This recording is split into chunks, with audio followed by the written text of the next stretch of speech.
नमस्कार दोस्तों। मैं राकेश वर्मा आप सभी का स्वागत करता हूं आपके अपने परिवार एसएन गुरुकुल पर। साथियों, आप सभी ने देखा किस प्रकार से अतिथि शिक्षकों को और आईसीटी इंस्ट्रक्टर्स को उनके नौकरी से उन्हें लात मार करके निकाल दिया गया। लात मार के निकालना क्यों मैं बता रहा हूं? इसलिए कि अतिथि शिक्षकों को जिस प्रकार से पूरे ढोल नगाड़े बजा करके, हो हंगामा करके उन्हें बहाल किया गया था और उस समय लंबी लंबी वादे किए गए थे सरकार की तरफ से, विभाग की तरफ से, और खूब वाहवाहियां लूटी गई थी। और उन्हीं शिक्षकों के बदौलत महज 6% 8% जो रिजल्ट होता था इंटरमीडिएट में, वह रिजल्ट 80% 90% हुआ, जिसका क्रेडिट विभाग और सरकार लेते रही। उन अतिथि शिक्षकों को पूरे 1 साल का वेतन पेंडिंग है, बकाया है, और उन्हें बिना किसी सूचना के सामूहिक तौर पर महज एसीएस के पाठक के पत्र के आधार पर सेवा मुक्त कर दिया गया। तो इसे लात मारकर निकालना नहीं कहेंगे तो क्या कहेंगे? आईटी से इंस्ट्रक्टर्स की आउटसोर्सिंग एजेंसियों के माध्यम से उनका नियोजन हुआ और उनके जिम्मे पूरे हाई स्कूल प्लस 2 स्कूल्स में आईसीटी लैब तैयार किए गए और उसकी जिम्मेदारी उन्हें सौंपी गई। डेली जो भीसी होते रहा उसका कंट्रोल उनके हाथों में था। जहां भीसी होता था उस सेंटर्स पर उन्होंने अपनी कड़ी मेहनत की। जब से वे बहाल हुए तब से 1 रुपया उनकी वेतन नहीं मिली है। 2-2 लाख रुपए लेकर के घूस उनकी बहाली की गई। उन्हें वादे दिए गए, विश्वास दिलाया गया, भरोसा दिलाया गया और बिना किसी सूचना के उन्हें भी निकाल दिया गया। अब दोनों की हालत क्या है? अतिथि शिक्षक भी पटना गए, आईसीटी इंस्ट्रक्टर्स भी पटना गए। सीएमओ कार्यालय, भाजपा कार्यालय, जदयू कार्यालय, आरजेडी कार्यालय, सचिवालय, शिक्षा विभाग के दरवाजे खटखटाते रहे, दर-दर की ठोकरें खाते रहे, लेकिन उनका किसी ने कुछ भी नहीं सुना। पुलिस प्रशासन आचार संहिता के आड़ में उन्हें खदेड़ते हुए दिखी, मारते पीटते हुए दिखी, उन पे लाठियां बरसाते हुए दिखी। जबकि इन दोनों को देखें तो अलग अलग तिथियों में पटना जाकर के और इन्होंने धरना प्रदर्शन आंदोलन शांतिपूर्ण तरीके से करने का और अपनी बातों को रखने का प्रयास किया। संख्या बेहद कम, कोई भागदौड़ नहीं, बावजूद इसके पुलिस प्रशासन के द्वारा इन पर लाठियां बरसाई गई। कोई सुनने वाला नहीं, तो इन्हें लात मारकर निकालना नहीं कहेंगे तो क्या कहेंगे? अब इन दोनों के बाद शिक्षा जगत से ही जुड़े 3 महत्वपूर्ण पदों पर पदस्थापित हजारों की संख्या में पूरे बिहार भर के जो लोग हैं, जिन्हें इज्जत से अधिकारी कहा जा रहा है, उन्हें बेइज्जती कर कर लात मारकर निकाला जाएगा या फिर उन्हें निकलने पर मजबूर कर दिया जाएगा। ऐसी हालात उत्पन्न करने को लेकर के एसएसके के पाठक अब पूरी तैयारी कर चुके हैं। आप सभी को मैंने बार बार कहा है, 9 से 5 विद्यालय चल रहे हैं। अमूमन 1 अप्रैल से विद्यालय मॉर्निंग हो जाया करते थे। जो निजी शैक्षणिक संस्थान है वहां विद्यालय मॉर्निंग चल रहे हैं, पर जो सरकारी शैक्षणिक संस्थान है वहां पे डे विद्यालय चल रहे हैं। आप सभी को हैरत होनी चाहिए ये जान करके, सोच करके कि 14 अप्रैल तक 9 से 5 विद्यालय चलेंगे, अर्थात शिक्षा विभाग के अनुसार गर्मी नहीं है बिहार में 14 अप्रैल तक। लेकिन 15 अप्रैल से एकाएक इतना अधिक गर्मी बढ़ जाती है कि गर्मी की छुट्टी कर दी जाती है। भले ही इस गर्मी की छुट्टी में कमजोर बच्चों को बुलाया जाता है पढ़ने के लिए, शिक्षक शिक्षिकाएं सभी उपस्थित रहेंगे 5 बजे शाम तक, लेकिन 80% जो बच्चे हैं विद्यालय में पढ़ने वाले, उनके लिए गर्मी की छुट्टी कर दी जाएगी।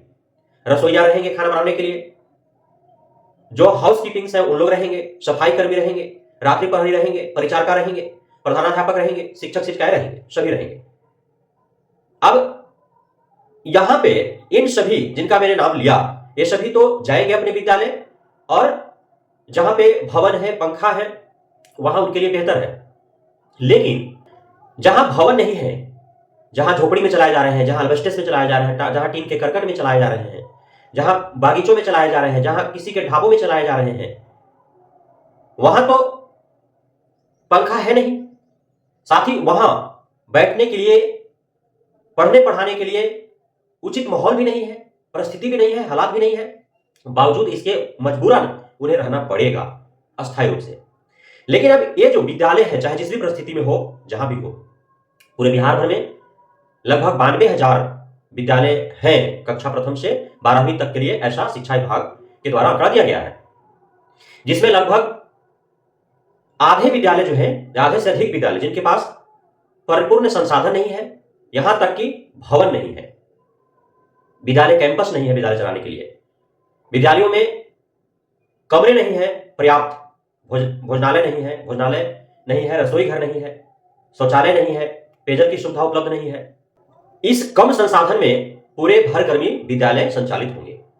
अब विद्यालय संचालित हो रहे हैं अथवा नहीं, कौन शिक्षक आ रहे हैं, कौन नहीं आ रहे हैं, कौन बिना छुट्टी लिए ही गायब रह रहे हैं, मिशन दक्ष के तहत कितने छात्र छात्राओं का नामांकन है, उनमें कितने आ रहे हैं, कितने नहीं आ रहे हैं, जो कक्षा 5वीं और 8वीं का विशेष परीक्षा हुई उसमें कितने अनुत्तीर्ण रहे या कितने परीक्षा में सम्मिलित नहीं हो पाए, कक्षा 9वीं और 11वीं में कितने अनुत्तीर्ण हुए, कितने उपस्थित नहीं हुए परीक्षा में, जो विशेष कक्षा का आयोजन किया जा रहा है कक्षा 9वीं और 11वीं के लिए, उसमें कितने नामांकित बच्चे हैं, कितने नहीं आ रहे हैं, कितने आ रहे हैं, इन सभी का जांच करना है। और इस 1 महीना के अंदर पूरे बिहार भर के सभी विद्यालयों के रिपोर्ट शिक्षा विभाग को सौंपने हैं। अब इसमें समस्या क्या है, आखिर कौन है जो इस 1 महीने के जो सजा के तौर पर उन्हें जो एक कार्य सौंपा गया है, आखिर उनके लिए सजा क्यों है और क्यों वे इस 1 महीना के अंदर खुद को इतना शोषित और प्रताड़ित समझेंगे, उनको ऐसा लगेगा कि शायद वे किसी दलदल में फंस गए हैं और वे नौकरी छोड़ने पर मजबूर हो जाएंगे, और नहीं तो उन पर अनियमितता और गड़बड़ी का आरोप लगा करके और एससीएस के पाठक के द्वारा मात्र एक पत्र जारी करेंगे 3 पद के लिए और सभी का नौकरी खलास। आप समझिए, पूरे सभी बिहार में जितने भी विद्यालय हैं, चाहे वो नवसृजित प्राथमिक विद्यालय हो, चाहे उत्क्रमिक हो, चाहे पूर्व से जो भी मध्य हो, माध्यमिक हो, उच्च हो, प्राथमिक हो, अब उन सभी विद्यालयों में घूम घूम करके जितने भी डाटा एक फॉर्म में दिया गया है उन सब का अवलोकन करना है, उस फॉर्म में फिलअप करके और शिक्षा विभाग को सौंपने हैं।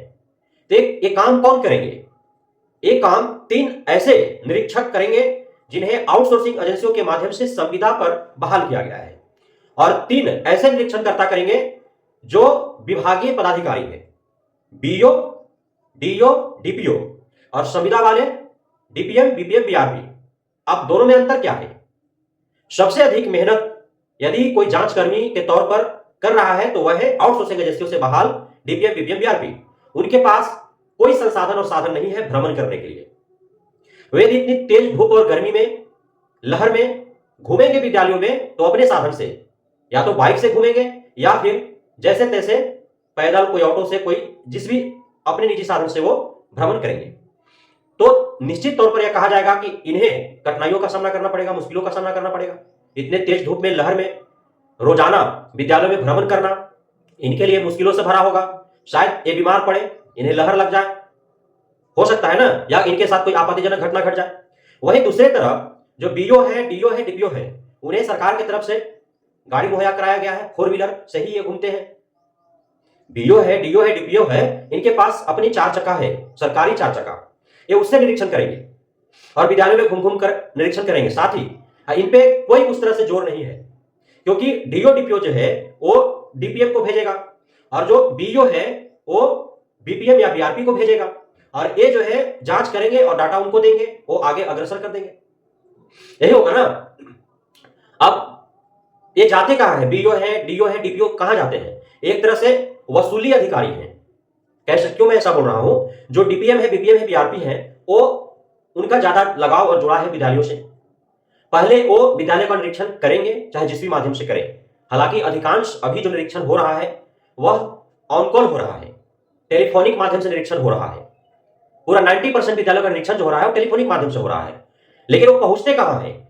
जहां पे उनका डील फंसता है और उनसे वहां डील नहीं हो पाता है तो फिर वो बीओ, डीओ, डीपीओ को सूचित करते हैं कि फलाने प्रखंड के फलाने पंचायत में, फलाने गांव में ये विद्यालय है, इसके प्रधानाध्यापक ये हैं, ये डिमांड पूरा नहीं कर पा रहे हैं, इन पर उचित कार्रवाई किया जाए। तब डीओ, डीपीओ और बीओ वगैरह जाएंगे वहां वसूली अधिकारी बन करके, और वे उदाहरण देंगे कि आपके बगल का फलाना विद्यालय का प्रधानाध्यापक इतना दे रहे हैं, फलाने इतना दे रहा है, आप क्यों नहीं दे रहे हैं।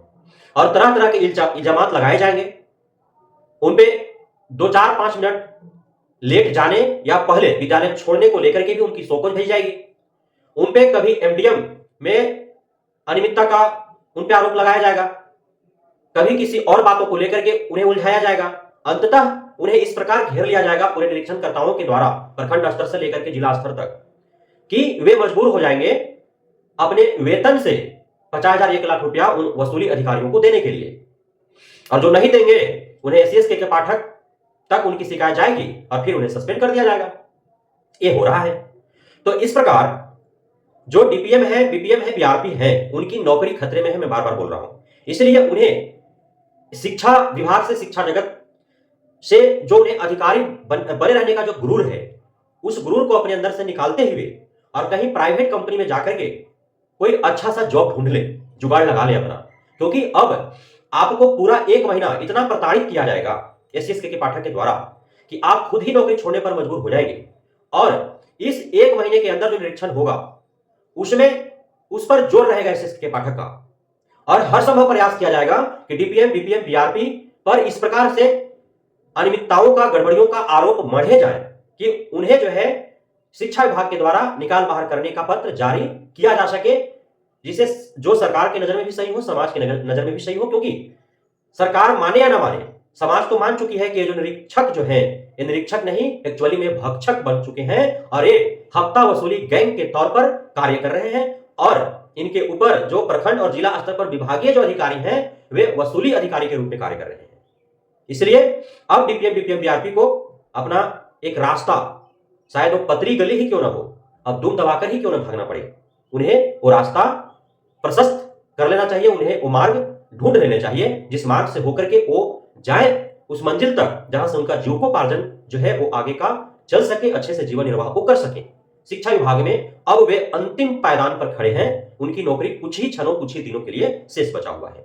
बहुत बहुत धन्यवाद आप सभी साथियों का हमारे साथ जुड़े रहने के लिए, बढ़ने के लिए, इतना प्यार देने के लिए, हम पे भरोसा बनाने के लिए। जय हिंद।